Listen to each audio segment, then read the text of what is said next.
কথায় আছে গাধা কি খায় পানি খায় তবে নাকি ঘোলাইয়া খায়। ইসরায়েল এবং আমেরিকার পরিণতি অনেকটা এই মুহূর্তে ঠিক এই অবস্থানেই যাচ্ছে। ডোনাল্ড ট্রাম্প পোস্টে লিখেছেন, ইসরায়েলের শাসকরা চরম বিশ্বাসঘাতক এবং একটা বেঈমান। আরও একটি অনন্য সাহসী গল্প লিখল হামাস যোদ্ধারা। দখলদার ইসরায়েলি বাহিনীকে তারা গুড়িয়ে দিল এক বিধ্বংসী আক্রমণে। অসম লড়াইয়ে তারা এক সাহসী প্রতিরোধের গল্প লিখে চলেছে প্রতিদিন।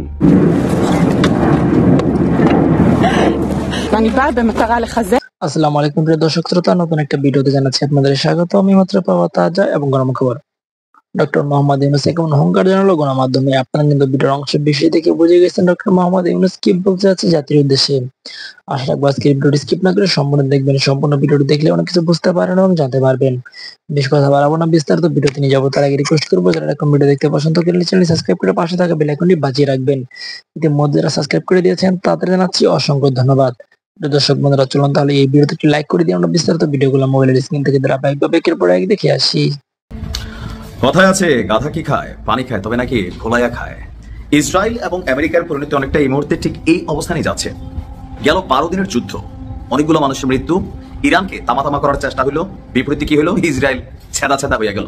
আমেরিকা মাঝখান থেকে সারা পৃথিবীর কাছে একটা ভিলেন ক্যারেক্টার হয়ে গেল ইরানের মধ্যে, একটা উস্কানিমূলক তার অ্যাক্টিভিটিজের জন্য। আরবদের চরিত্রটাও সামনে চলে আসলো যে কে আসলে কার পক্ষে দেখেন, তাই না? তো এই সকল কিছুর পরে যেটা মূল টার্গেট ছিল ইরানের পরমাণু কর্মসূচিকে আটকানো, যেটা নিয়ে ট্রাম্প গত 10 বছর স্বপ্ন দেখেছে, এবার ক্ষমতায় আসার পর বাস্তবায়ন করার চেষ্টা করছে। But at the end of the day ইরানের ঘোষণা শুনছেন, আসেন দেখি কি বলছে। একটা যুদ্ধবিরতির আলোচনা চলছে, কেউ বলছেন কার্যকর হয়েছে, কেউ বলছে কার্যকর হয়নি। যাই হোক, এই যুদ্ধবিরতির পর পরমাণু কর্মসূচি নিয়ে আবারও নতুন ঘোষণা দিয়েছে ইরান। দেশটির এই মুহূর্তে দায়িত্বশীল পারমাণবিক সংস্থার যিনি প্রধান আছেন মোহাম্মদ ইসলামী, তিনি বলছেন যে আপনার বার্তা সংস্থা রয়টার্সের যে প্রতিবেদনটা, যে ইরানের প্রধান পারমাণবিক স্থাপনাগুলোতে যুক্তরাষ্ট্র এবং ইসরায়েলের ধারাবাহিক হামলার পর ইরান তার পারমাণবিক শিল্পের ক্ষয়ক্ষতির মূল্যায়ন করেছে। এছাড়া এটি পুনরুদ্ধারের জন্য প্রয়োজনীয় ব্যবস্থা গ্রহণ করেছে। উৎপাদন এবং সেবার প্রক্রিয়া যেন কোনোভাবে বাধাগ্রস্ত না হয় তা নিশ্চিত করার জন্য নতুন পরিকল্পনা করা হয়েছে। হামলায় ক্ষতিগ্রস্ত যে স্থাপনাগুলো আছে সেগুলোকে বন্ধ করবে না ইরান, বরং দ্রুত সংস্কার করে আপনার জরুরি ব্যবস্থা করে এটাকে সংস্কার করা হবে এবং জাতীয় স্বার্থ সুরক্ষায় সব ধরনের পদক্ষেপ নেওয়া হবে। তো বলা হচ্ছে যে ইরান কি তাহলে পরমাণু কর্মসূচি স্কিপ করবে বা অ্যাভয়েড করবে বা তারা যে লাইনে আগাচ্ছিল সেটা বন্ধ করবে? আমাদের যিনি প্রধান আছেন তিনি বলছেন কখনোই না। ইরান তার যেই গতিতে এই পরমাণুকে ডেভেলপমেন্ট কর্মকাণ্ড চালিয়ে যাচ্ছিল এটা তারা অব্যাহত রাখবে। তাহলে পশ্চিমাদের যে রক্তচক্ষু বা বিভিন্ন অবস্থান, তো সেখান থেকে ইরানের একটা কৌশলী বক্তব্য আছে যে কোথাও কখনো এটা কি কেউ পাইছে যে ধরেন ইরান পরমাণু বোমা আছে, এটা কোনো প্রমাণ পাওয়া গেছে? আসলে কিন্তু পাওয়া যায় নাই। তাহলে কি ইরানের কাছে নাই? অবশ্যই আছে, আছে সবাই জানে, কিন্তু কোথায় এটারে খুঁজে পাচ্ছে না। সুন্দরভাবে উদাহরণ দিলে বুঝবেন, হাজার হাজার বীর গাজাতে মাটির নিচে টানেলে বসবাস করছে। ইসরায়েল তামা করে ফেলছে দুনিয়ার সব প্রযুক্তি, স্যাটেলাইট, মহাকাশ, বাট তাদের টানেলকে খুঁজে পাইছে? পায় নাই। ওইরকমই আর কি, ইরানের কাছে আছে, তবে এতটা সুকৌশলে নিপুণ দক্ষতায় এই কার্যক্রমগুলো চালিয়ে যাচ্ছে, পুরো পৃথিবীকে কিন্তু অবাক করে দিয়েছে। এদিকে আপনার সংবাদ মাধ্যম সিএনএন এক প্রতিবেদন বলছে ইরান অপারেশন মিডনাইট হ্যামার ইরানে যেই অভিযান পরিচালনা করেছিল যুক্তরাষ্ট্র, এগুলো ফর্দো, নাতানস এবং সিফাহানে এই চালানোতে যেই ক্ষয়ক্ষতির পরিমাণ, এই ক্ষয়ক্ষতিতে বেসিক্যালি ইরানের পরমাণু প্রকল্প বন্ধ হওয়ার মতন, অথবা যে এমন অবস্থায় ঘুরাই দিছে বাংকার বিধ্বংসী বোমা দিয়া যে ইরান আর পারবে না, বিষয়টা তা নাই। Everything is under control. গতকালকে একটা নিউজ দিছিলাম, আজকেও দিছিলাম, যে কোনো হামলা হবে, যে কোনো পারমাণবিক হামলা হবে, যে কোনো পরিস্থিতি আসলে তাদের যে দীর্ঘ কয়েক যুগের ফসল একদম চলে আসছে হাতের কাছে, এটা যেন ক্ষতিগ্রস্ত না হয়, এটা যেন কেউ চুরি করে নিতে পারে, এটা যেন কেউ প্রকল্পটা বন্ধ না হয়, এই সকল বিষয়টাকে কনসেপ্ট মাথায় রেখে এই কাজগুলো কিন্তু আপনার করা হয়েছে। দিন শেষে দুটো রাষ্ট্রের বিলিয়নস অফ ডলার খরচ, ইরান তাদের সক্ষমতার পরিচয় দিছে, কিন্তু ফাইনালি যে পরমাণু ইউরেনিয়াম এগুলো কিন্তু ইরানের একদম সুরক্ষিত আছে। আরও একটি অনন্য সাহসী গল্প লিখল হামাস যোদ্ধারা। দখলদার ইসরায়েলি বাহিনীকে তারা গুড়িয়ে দিল এক বিধ্বংসী আক্রমণে। অসম লড়াইয়ে তারা এক সাহসী প্রতিরোধের গল্প লিখে চলেছে প্রতিদিন। গাজা দক্ষিণাঞ্চল খান ইউনিস রক্তাক্ত দিন দেখল ইসরায়েলি সেনারা। মঙ্গলবার ইসরায়েলি সেনাবাহিনীর জন্য দিনটি ছিল বিভীষিকার নতুন অধ্যায়। হামাসের আল কাসাম ব্রিগেডের কৌশলী অ্যাম্বুশে প্রাণ হারিয়েছেন 7 ইসরায়েলি সেনা, আহত হয়েছেন অন্তত 17 জন। বেশ কয়েকজনের অবস্থা আশঙ্কাজনক, নিখোঁজ রয়েছেন আরও কয়েকজন। আল মায়াদিনের প্রতিবেদন বলা হয়েছে ঘটনাটি ঘটে খান ইউনিসের একটি ঘনবসতিপূর্ণ এলাকায়, যেখানে আলাদা ইসরায়েলি দুটি ইউনিটকে একসাথে টার্গেট করে পরিকল্পিতভাবে ফাঁদে ফেলে হামলা চালানো হয়। ইসরায়েলি মিডিয়া ঘটনাটিকে আখ্যা দিয়েছে অবর্ণনীয় ও বিভ্রান্তিকর বলে। একজন প্লাটুন অফিসার সহ নিহতরা সবাই 605তম কমব্যাট ইঞ্জিনিয়ারিং ব্যাটালিয়নের সদস্য। তাদের উপর হামলা কিছুক্ষণ পরই ওই এলাকায় প্রবেশ করে উদ্ধারকারী দল, তাদের উপরও চালানো হয় দ্বিতীয় অ্যাম্বুশ।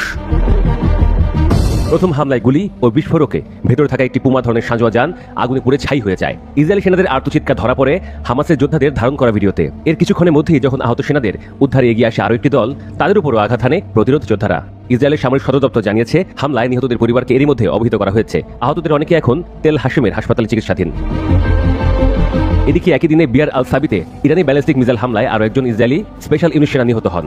এ নিয়ে 2023 সালের 7 অক্টোবর থেকে এখন পর্যন্ত নিহত ইসরায়েলি সেনার সংখ্যা দাঁড়ালো 879 জনে। অন্যদিকে হামাসের আল কাসাম ব্রিগেড নিশ্চিত করেছে তার খান ইউনুসে দুটি পৃথক হামলা চালায়। একটিতে একটি বাড়ির ভেতরে আশ্রয় নেওয়া সেনাদের লক্ষ্য করে ব্যবহৃত হয় শক্তিশালী আল ইয়াসিন 104 শেল ও আরপিজি।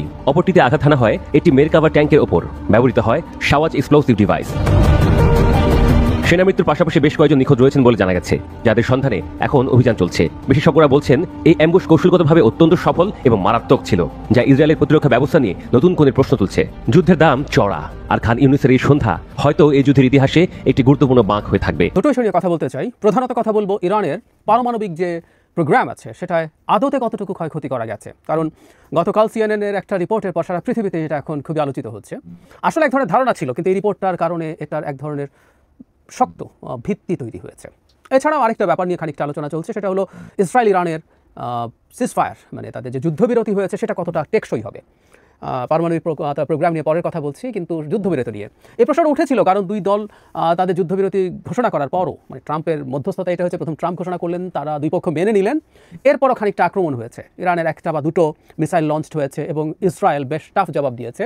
এবং খুবই ইন্টারেস্টিংলি ডোনাল্ড ট্রাম্পের তিনি বিমানে ওঠার আগে সাংবাদিকদের সাথে কথা বলছিলেন, কেউ হয়তো দেখেছেন, তিনি ইরানের উপরে বিরক্তি প্রকাশ করেছেন এবং উনি ইসরায়েলের উপরও খুবই টাফ ভাষায় বিরক্তি প্রকাশ করেছেন এবং উনি খুব শক্তভাবে দাবি জানিয়েছেন, আহ্বান জানিয়েছেন নেতানিয়াহু যাতে তার আইডিএফের ফাইটারগুলোকে ফিরিয়ে নেয়। মানে খুবই বিরক্ত দেখলাম। কিন্তু আমাদের অনেকে মনে করি যে সিজফায়ারটা টিকবে না। আমি অনেকে এভাবে লিখতে দেখছি। আমি ব্যক্তিগতভাবে মনে করি সিজফায়ারটা লম্বা সময় টিকবে। আমি গতকাল যখন কথা বলেছি তখন এবার জানিয়েছিলাম আপনাদের, সেটা হলো এই যুদ্ধটা চালিয়ে যাওয়ার মতো, যুদ্ধ বা সংঘর্ষ যাই বলি না কেন, এটা চালিয়ে যাওয়ার মতো অবস্থায় আসলে ইরান ইসরায়েল কেউ নেই। দুই দলেরই, দুই দেশেরই কারো বড় কোনো ইনসেন্টিভ নাই যেটার মাধ্যমে তারা আসলে যুদ্ধটা চালিয়ে যেতে পারে। প্রত্যেকেরই তার অ্যাপারেন্টলি চাওয়াগুলো পূর্ণ হয়েছে। এখন এগোতে থাকলে দুই পক্ষেরই ক্ষতির সম্ভাবনা আছে। এটা শুধু রাষ্ট্রের ক্ষতি তা না, তাদের অভ্যন্তরীণ রাজনীতি আছে, ক্ষমতা আছে। দুই দেশের কথাই বলছি। তাদের আসলে মেজর ইনসেন্টিভ নাই ইরানের জন্য এটা চালিয়ে যাওয়া।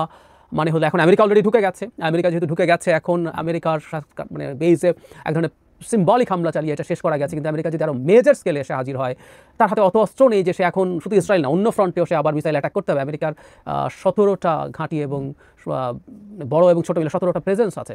সেগুলোতে ক্রমাগত আক্রমণ করতে চাইলে এত ফ্রন্টে যুদ্ধ করা ইরানের জন্য কঠিন হবে। তার যে স্টক পাইল আছে মিসাইলের, সেটাও খুব বড় না। এদিকে ইসরায়েলের কথা আমরা বলেছি যে সে আক্রমণ করতে পারবে, সে যেহেতু ফাইটার দিয়ে আক্রমণ করছে, তার আক্রমণ করা ইরানের মতো এত কঠিন হচ্ছে না। কারণ ব্যালিস্টিক মিসাইলের মানে যেটা হয়, আপনারা বেসিক নিশ্চয়ই বুঝবেন যে একটা ওয়ারহেড পাঠানোর জন্য একটা পুরো রকেট ইঞ্জিন এখানে কাজ করে, সেটা এসে এখানে শেষ হয়। সুতরাং বুঝতেই পারছি আমরা, একটা ওয়ারহেডের সাথে একটা ইঞ্জিন শেষ হয়ে যায়। এটা অনেক এক্সপেন্সিভ, এটাই বলতে চেয়েছি। আর বিমানে করে অনেকগুলো বোমা নিয়ে যাওয়া যায় এবং এটার যে খরচ সেটা অনেক অনেক কম পড়ে প্রতিটা। আমরা যদি এভাবে ধরি যে প্রতি টন এক্সপ্লোসিভ পৌঁছে দেওয়ার জন্য। সো ইসরায়েলের জন্য অ্যাটাক করা ইজ ভেরি ইজি, কিন্তু ওই যে বলছিলাম ইসরায়েল ইরানের অ্যাটাক ঠেকানোর মতো ক্যাপেবিলিটিও প্রবলেমে পড়েছে এবং সেটা ইসরায়েলের জন্য ক্ষতি করবে। সেই জন্য আমি মনে করি এত লম্বা ডিস্টেন্সে তারা একবার করে দেখলেন। ইনফ্যাক্ট এটা ভবিষ্যতে দুই দেশ আবার যুদ্ধে জড়াবে, এটা আমরা মোটামুটি নিশ্চিতভাবে বলতে পারি। তার জন্যই দুই দেশ পরস্পরের কে কী করতে পারে, কার কতটা ক্ষমতা, সেগুলোর এক ধরনের পরখ করে নিয়েছে এবং এই জন্য তারা এবারকার মতো থেমে যাবে, এটা আমি সত্যিই প্রেডিক্ট করি। আসি মূল প্রসঙ্গতে, সেটা হলো যে নিউক্লিয়ার ম্যাটেরিয়াল বা নিউক্লিয়ার স্থাপনায় কী ক্ষতি করা গেছে। বিশেষ করে ফোর্দো নিয়ে আমরা অনেক বেশি আলোচনা করেছি। সেটা নিয়ে সিএনএন একটা রিপোর্ট করেছে, যেখানে তারা সরকারি পেন্টাগনের সাথে লিঙ্কড একটা প্রতিষ্ঠানের সার্ভে করেছে। তারা এই যে যুদ্ধের পর ব্যাটেল হলো, একটা যুদ্ধ হলো, তারপর কী ধরনের ধ্বংস হয়েছে সেটা নিয়ে সার্ভে করেছে। নানান রকম ডেটা, স্যাটেলাইট থেকে ডেটা দিয়ে এটা এক ধরনের ধারণা করা যায়। সেই প্রযুক্তি তাদের আছে এবং অন্যান্য ইন্টেলিজেন্স সব একত্র করে তারা বলছেন এখানে তেমন কোনো ক্ষতি হয়নি। মানে অন্য দুটোতেও আমেরিকা অ্যাটাক করেছে, নাতানজ এবং ইস্পাহান দুটোতেই, কিন্তু ওখানেও তা না। কিন্তু বেশি আলোচিত ছিল ফোর্দো, কারণ আমরা এটা জানি যে মাটির গভীরে এখানে মূল সেন্ট্রিফিউজগুলো ছিল যেখানে ইউরেনিয়াম এনরিচমেন্ট হয়। মানে এটা আমরা চোখ বন্ধ করে ধরে ফেলতে পারি, ধরে রাখতে পারি যে এখানে তাদের হাতে, ইরানের হাতে যে 60% এনরিচড ইউরেনিয়াম ছিল 400 কেজি, এটা ওখানে ছিল না। এটা ফর শিওর এখানে একটা হামলা ইমিনেন্ট ছিল, এটা ইরান জানে। সুতরাং ওটা তার কাছে সে অন্য জায়গায় স্থানান্তর করেছে, আমরা বলেই দিতে পারি। এবং ওখানে অ্যাটাকের পর তার যে রেডিয়েশন ইনক্রিজ না করাও সেই একই ধরনের বার্তা আমাদেরকে দেয়। এটা ঠিক আছে, কিন্তু বাকি কী ছিল? এটা স্থাপনা আছে, সেন্ট্রিফিউজ সব কি সরিয়ে নেওয়া গেছে বা যাবে, বা যদি থেকেও থাকে সেগুলোর কি করা গেল? ওই রিপোর্ট রীতিমতো এমন বলছে যে এটা ধ্বংস করার মানে ট্রাম্প যেভাবে বলছেন এটা একেবারে টোটালি ডিস্ট্রাক্টেড অ্যান্ড অবলিটারেটেড, এরকম শব্দ ব্যবহার করছেন, এরকম কিছুই হয়নি। এখানে কিছু ক্ষয়ক্ষতি হয়েছে এবং সেটা সর্বোচ্চ কয়েক মাস তাকে পিছিয়ে দিয়েছে, এরকম একটা ভাষা তারা ব্যবহার করে বলছেন। বলা বাহুল্য, এই ধরনের রিপোর্ট নিয়ে যখন হোয়াইট হাউসকে জিজ্ঞেস করা হয়েছে তারা এটা অস্বীকার করেছে এবং বাংলাদেশ টাইপের জবাব, ট্রাম্প অবশ্য বাংলাদেশের প্রধানমন্ত্রীদের টাইপ একজন প্রেসিডেন্ট, ওখানে বলা হচ্ছে যে প্রেসিডেন্টের ইমেজ ক্ষুণ্ণ করার জন্য নাকি মিথ্যা তথ্য সামনে আনা হচ্ছে। আসলে তেমন কিছু হয়নি, এতে কোনো রকম কোনো সন্দেহ নাই। সেন্ট্রিফিউজ সহ সব কিছু ইরান খুব দ্রুতই আবার ঠিক করে নিতে পারবে এবং অনেকে মনে করেন যে এবারকার ঘটনার পর ইরান নিজকে অনেক বেশি ইনসিকিউর ফিল করবে এবং সে যদি ইনসিকিউর ফিল করে তার বোমা সে আসলে বানিয়ে ফেলার চেষ্টা করবে। এটা থেকে আসলে সে খুব বেশি দূরে নাই এবং সিএনএনের এই রিপোর্ট থেকে আমরা বলতেই পারি যে সেন্ট্রিফিউজও আসলে সেই অর্থে এখানে ক্ষতিগ্রস্ত হয়নি। এবং শুধু সেটা না, আমি জেনারেল পেট্রিয়াসকে কথা বলতে দেখলাম, উনি জয়েন্ট চিফ অফ স্টাফ ছিলেন, সিআইএ ডিরেক্টর ছিলেন। যদি পেট্রিয়াস মানে কোনো একটা চ্যানেলে কথা বলছিলেন, উনি অবশ্য হাইলি বিশ্বাস করেন যে না, প্রচণ্ড ক্ষয়ক্ষতি হয়েছে ফোর্দোতে, কিন্তু তার কাছ থেকে আমি অন্য একটা তথ্য জানলাম যেটা উনি বিশ্বাস করেন। আরেকটা তথ্য ছড়িয়ে পড়েছিল যেটা লোকেশন, ফোর্দোর লোকেশন তো আইডেন্টিফাই করা গেছে, কিন্তু ইরানের আরেকটা একই ধরনের স্থাপনা আছে, এই আলাপ আছে এবং পেট্রিয়াসকে দেখলাম তিনি সেটা বিশ্বাসও করেন অনেকটাই, মানে উনি এটাকে জাস্ট উড়িয়ে দেন না, উনি যথেষ্ট সম্ভাবনা আছে বলেই বলেন। এবং আমরা সাধারণ কাণ্ডজ্ঞান থেকেই বুঝতে পারি ইরান যখন এই ধরনের একটা ঝুঁকির মধ্যে দীর্ঘদিন থেকে ছিল, ইরান আসলে ইসরায়েল যা করেছে এরকম একটা ঝুঁকিতে ইরান দীর্ঘদিন থেকে ছিল, ইরান জানে। সুতরাং ইরান যে অল্টারনেটিভ তৈরি করেনি তা বলা যায় না। সুতরাং ইরানের এই ধরনের ঘটনাও মানে এই ধরনের স্থাপনা আরও থাকতে পারে, এক বা ইভেন একাধিক নেই কে বলবে, থাকতেই পারে। তো এই যদি বলি তাহলে আসলে এই যে যুদ্ধ বা সংঘর্ষ যাতে শেষ পর্যন্ত আমেরিকাও ইনভলভ হলো, সেটা আদতে ইরানের এই জায়গায় খুব ক্ষতি করে। ইরানের খুব বেজার একটা ক্ষতি আসলে যেটা তাকে কাটিয়ে ওঠার চেষ্টা করতে হবে, সেটা হচ্ছে তার দেশে ইসরায়েলের গোয়েন্দা সংস্থার উপস্থিতি। এটা শুধু এবার যে তাদের এরকম টপ মানে মিলিটারি চিফ, আইআরজিসির এয়ারের চিফ, নিউক্লিয়ার সায়েন্টিস্ট, তাদের আইআরজিসির ইন্টেলিজেন্স চিফ, এইগুলো যে হত্যা করতে পেরেছে তা শুধু না, দীর্ঘদিন থেকে ইরান এই ধরনের ইসরায়েল এই ধরনের কাজ ইরানের ভেতরে করে গেছে। ইরানকে এই ব্যাপারগুলো নিয়েই মাথা ঘামাতে হবে, সিরিয়াস হতে হবে। ইসরায়েলের এটাও আবার একটা বিরাট সাফল্যের জায়গা, কিন্তু মূল যে ক্ষতি করার কথা বলা হচ্ছিল যে ইরানের মানে পারমাণবিক প্রযুক্তি, সেটা আসলে কিছু হয় নাই। এবং এটা সোফার যেটা বোঝা যায়, এটা ঠেকানোর আসলে এখন উপায় আমরা বলবো ইরানের রেজিম পরিবর্তন বা ইরানকে দখল করে ফেলা। এর দুটার বাইরে আসলে কোনোভাবে সম্ভব বলে মনে হয় না, কারণ আমেরিকা তার হাতের শেষ ট্রাম্প কার্ড বলি আমরা, ট্রাম্প কার্ডটা ব্যবহার করে ফেলেছে। যে বোমাটা তারা ফোর্দোতে ফেলেছে এটা পৃথিবীতে ওয়ান অফ এ কাইন্ড, এরকম একটা বোমাই আছে, মানে একটা টাইপ আর কি, যে BU-57। এটা দিয়েও আসলে আগে বিশেষজ্ঞরা বলছিলেন যেগুলো এত ক্লাসিফাইড, যে বোমার capability classified, at the same time ওখানে যা যা আছে এগুলো খুবই ক্লাসিফাইড, গোপন ব্যাপার। এটা কত গভীরে আছে, কিভাবে আছে, আমরা ফুটো দেখলাম বোমা ঢুকেছে, কিন্তু এক্সপার্টরা বলছে এটা এতটাই গভীরে, একই ফুটো দিয়ে একাধিক বোমা গেলে তারপরে হয়তো একটা গিয়ে 25-30 মিটার 40 মিটার পর্যন্ত গেল, সেখানে বিস্ফোরিত হলো, তারপর আরেকটা যাবে, তারপর আরেকটা নিচে যাবে। টেকনিক্যালি খুবই টাফ, মানে এগুলি খুবই প্রেসিশন ওয়েপন, কিন্তু আমরা দেখেছি নিশ্চয়ই একেবারে বোর হোলের মতো যে একটা জাস্ট বোমার ডায়ামিটারের সমান যে একটা ছিদ্র হয়, সেটার মধ্যে আরেকটা যাবে টাবে, এগুলো খুবই কঠিন। কিন্তু আমেরিকা তার হাতে যে লাস্ট ডেটারেন্ট একমাত্র এই ধরনের বোমা, 13 টন ওজনের একটা বোমা, যেটা ফেলার মতো, নিয়ে যাওয়ার মতো বিমান তাদের কাছে আছে, তারা সেটা পারলো এবং খুবই প্রেসিশনও, কিন্তু সেটাও ফেল করলো।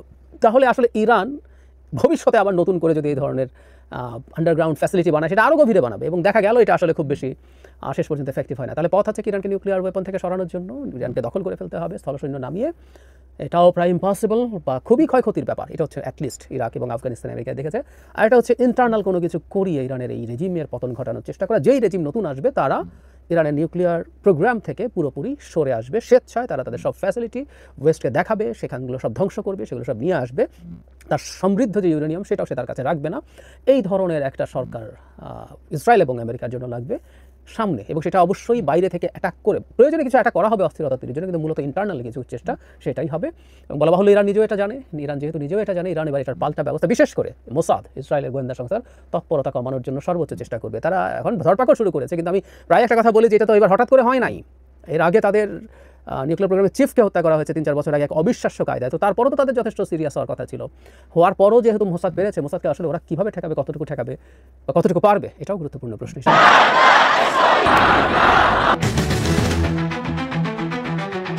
এইভাবে ধরা খেলেন ট্রাম্প। নেতানিয়াহুর পাল্লায় পড়ে কোটি কোটি ডলারের শ্রাদ্ধ হলো আমেরিকার, আর ফলাফল অশ্বডিম্ব।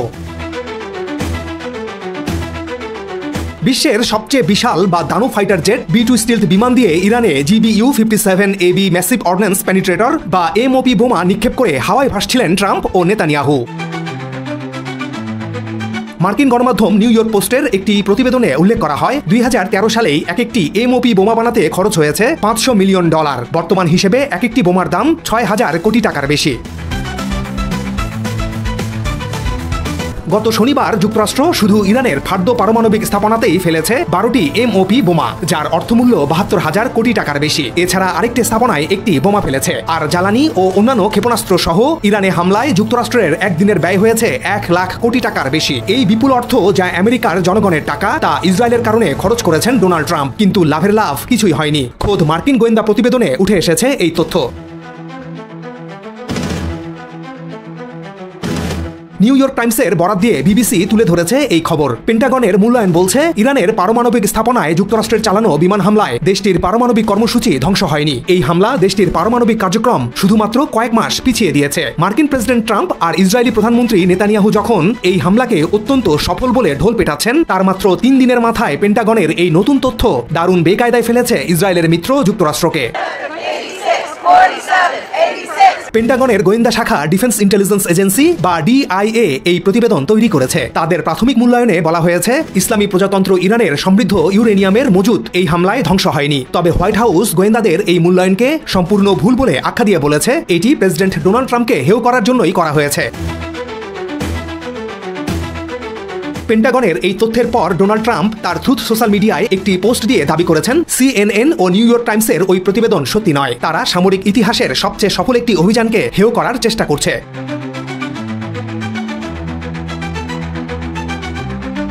যুক্তরাষ্ট্র ফোর্দো, নাতাঞ্জ ও ইস্পাহান এই 3টি পারমাণবিক স্থাপনায় 30,000 পাউন্ড ওজনের বাংকার ব্লাস্টার বোমা নিক্ষেপ করে, যা 60 ফুট কংক্রিট বা 200 ফুট মাটি ভেদ করে বিস্ফোরিত হতে সক্ষম। এদিকে ইরানের যুক্তরাষ্ট্রের হামলার বিপক্ষে অসন্তোষে ফেটে পড়ছে আমেরিকানরা। তারা বলছে, নিজ দেশে হাজারো সমস্যার সমাধান না করে অন্য দেশের হয়ে যুদ্ধে জড়িয়ে জনগণের অর্থ ব্যয় করছেন ট্রাম্প। এরই মধ্যে দেশটির অর্ধেকের বেশি মানুষ মনে করছে, ইরানে যুক্তরাষ্ট্রের হামলা ঠিক কাজ হয়নি।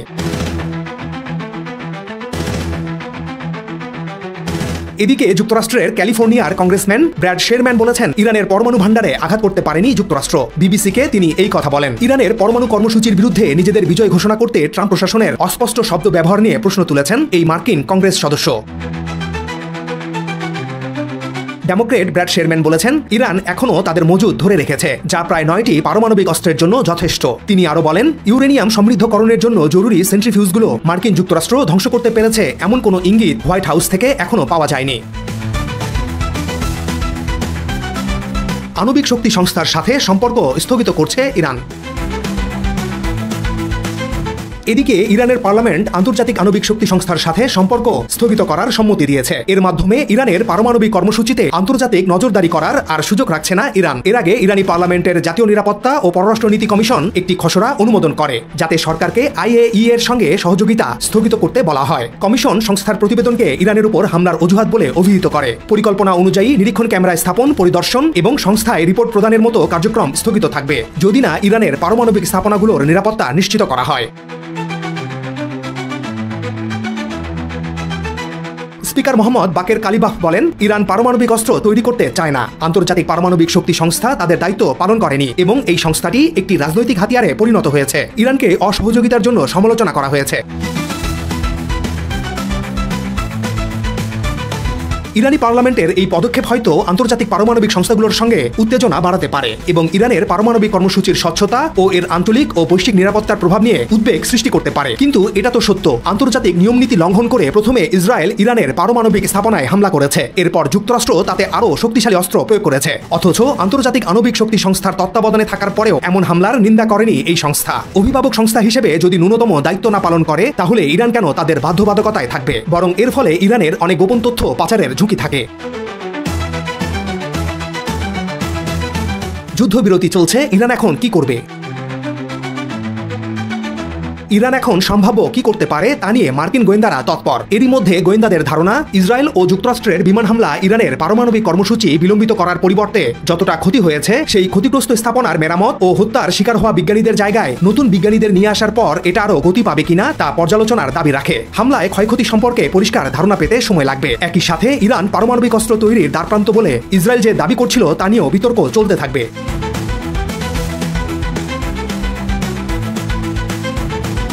ইরানের কর্মকর্তারা ইতোমধ্যে বলেছেন যে তাদের পরমাণু কর্মসূচি অব্যাহত থাকবে, যদিও প্রেসিডেন্ট ট্রাম্প বলেছেন ইরানের আর কখনোই পরমাণু কর্মসূচি থাকবে না। ইরানের নেতারা জানেন যে এ ধরনের অস্ত্র থাকাটাই হবে ভবিষ্যৎ হামলা থেকে তাদের সুরক্ষা। ইরানের 60% মাত্রায় সমৃদ্ধ করা যে 400 কেজি ইউরেনিয়াম রয়েছে সেগুলোর কি হলো তা এখনো কেউ জানে না। যুদ্ধবিরতি বহাল থাকলে আন্তর্জাতিক কূটনীতিকরা নতুন চুক্তির জন্য আলোচনা পুনরায় শুরুর চেষ্টা করবে।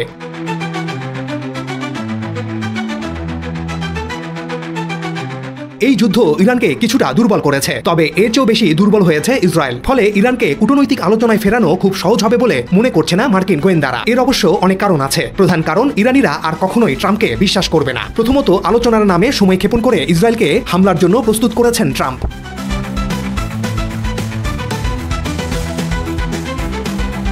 এবং ইরান ইসরায়েল যুদ্ধের সময় যখন ইসরায়েল একেবারে ধ্বংসস্তূপে পরিণত এবং ইরান বিজয় থেকে খুব বেশি দূরে নয়, তখনই ইসরায়েলের হয়ে সরাসরি যুদ্ধে জড়িয়ে পড়ে আমেরিকা। এবং ইরান যখন মধ্যপ্রাচ্যে মার্কিন ঘাঁটিতে হামলা শুরু করে, তখন ইসরায়েল ও যুক্তরাষ্ট্র তড়িঘড়ি করে ইরানকে যুদ্ধবিরতির প্রস্তাব দেয় এবং নানা দিক বিবেচনায় ইরান সেই প্রস্তাবে সম্মত হয়।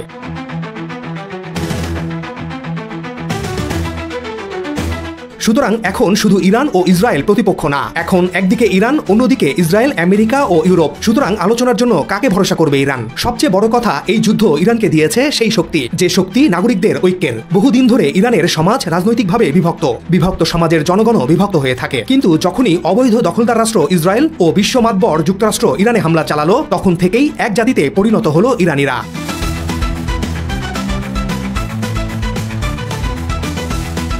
ইরানিদের ভবন বিধ্বস্ত, যোগাযোগ অবকাঠামো, জীবিকার জায়গা ধ্বংসপ্রাপ্ত, স্বজনদের লাশ তাদের কাঁধে। তবু এই জাতি রাস্তায় নেমে বিজয়ের উল্লাস করছে, কারণ ইরানিরা কখনো বিদেশি শক্তির কাছে নিজেদের দেশকে নত হতে দেয়নি। তারা নত হতে জানে না।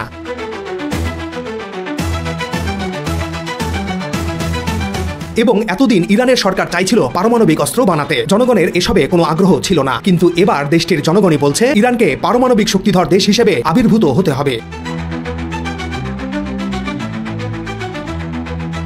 দর্শক, সার্বিকভাবে আপনাদের কি মনে হয়, ইরান কতটা ঘুরে দাঁড়াতে পারবে? যুক্তরাষ্ট্র ইসরায়েলের পরবর্তী পদক্ষেপ কি হতে পারে? কমেন্টে জানান। আজ প্রিয় দেশবাসী, শুরু থেকে শেষ পর্যন্ত যারা এই ভিডিওটি দেখেছেন সকলকে জানাই অসংখ্য অসংখ্য ধন্যবাদ। যারা এরকম নিউজ ভিডিও পেতে পছন্দ করেন তারা অবশ্যই এই চ্যানেলটি সাবস্ক্রাইব করে পাশে থাকা বেল আইকনটি বাজিয়ে দিবেন। যারা এখনো এই ভিডিওটি শেয়ার করেননি, এই ভিডিওটি দ্রুত শেয়ার করে সকলকে দেখার সুযোগ করে দিন। আজকের মতন এই পর্যন্ত, দেখা হচ্ছে পরবর্তী কোনো ভিডিও নিয়ে ইনশাল্লাহ।